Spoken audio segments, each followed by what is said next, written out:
Everyone tells you to just leave. Block them, move on, done.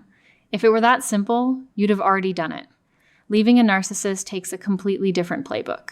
And today, I'm giving you all 7 steps. I'm Mia, and this is Honest Psyche. Today, we're talking about something that doesn't get talked about enough. How to actually leave a narcissistic relationship. Not just want to leave, not just think about leaving. Leave, and survive it with your sense of self intact. Because here's the truth nobody tells you. Leaving a narcissist isn't like leaving a normal relationship. It's not about falling out of love. It's about breaking a psychological pattern that's been wired into your nervous system.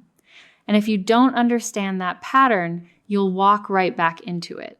Studies on trauma bonding show that intermittent reinforcement, love one day, cruelty the next, creates the same neurological addiction pathways as gambling.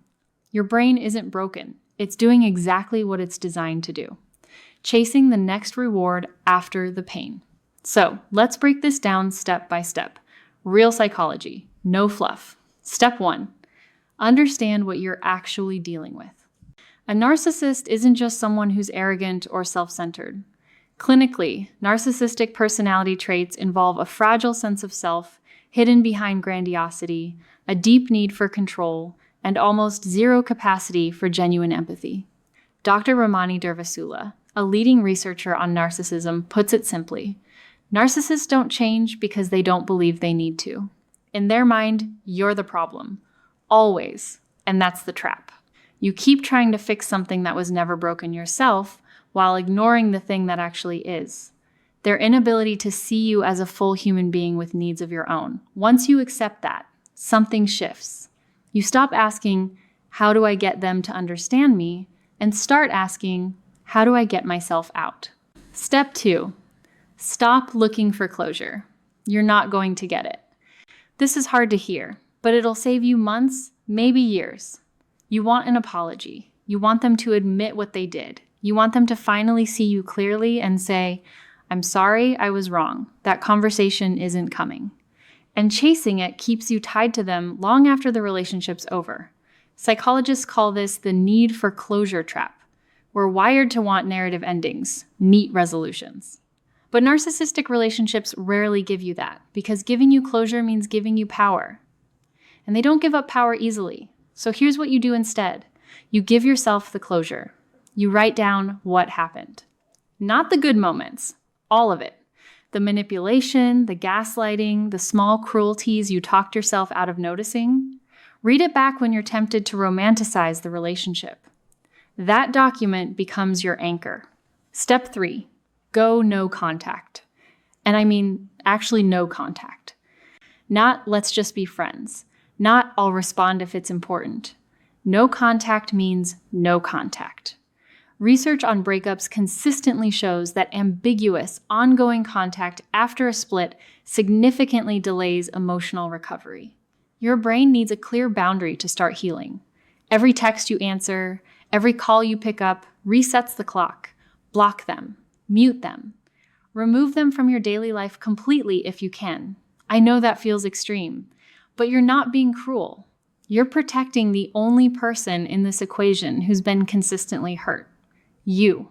If you share kids or finances or work together and full no contact isn't possible, then it's low contact.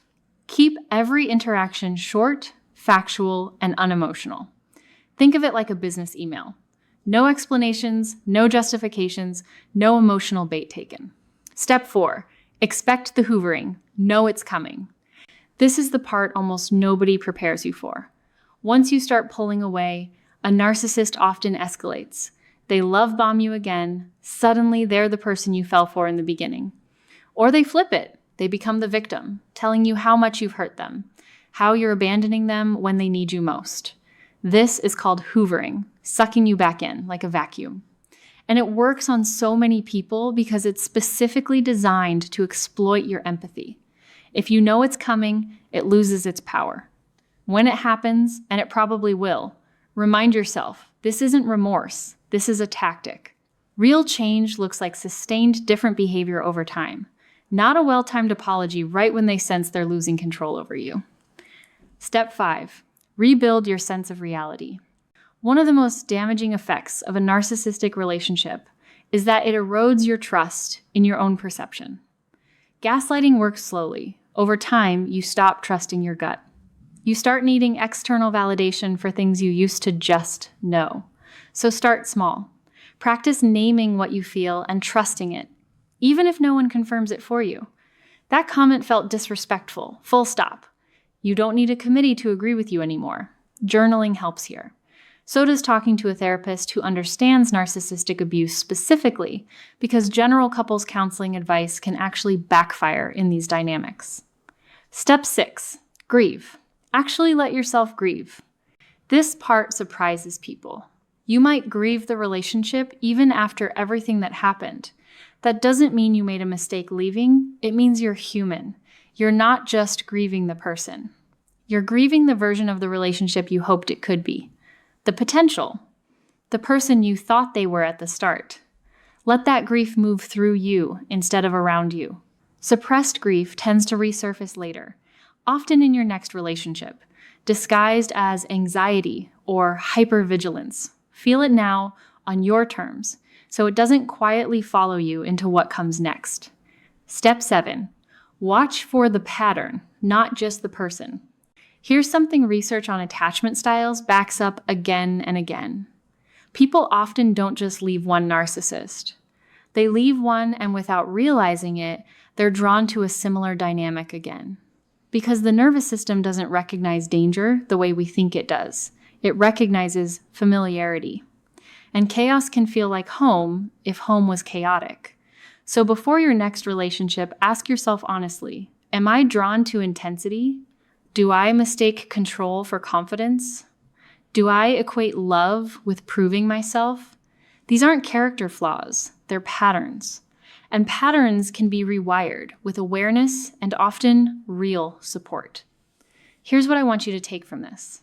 Leaving a narcissist isn't one decision you make once. It's 100 small decisions you make every single day.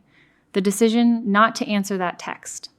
The decision to trust what you felt instead of what you were told to feel. The decision to choose peace over the addictive high of chaos. You are allowed to walk away from someone who made you feel small, even if they never once raised their voice. You are allowed to prioritize your own peace, even if they call you selfish for it. And you are allowed to become someone new on the other side of this. Someone who knows their worth wasn't up for debate in the first place. If this helped you feel even a little less alone right now, subscribe to Honest Psyche. We talk about this stuff every week. Real psychology, real stories, real ways forward. And if you're in the middle of this right now, tell me in the comments. You don't have to explain everything. Just know that someone's listening. I'll see you in the next one.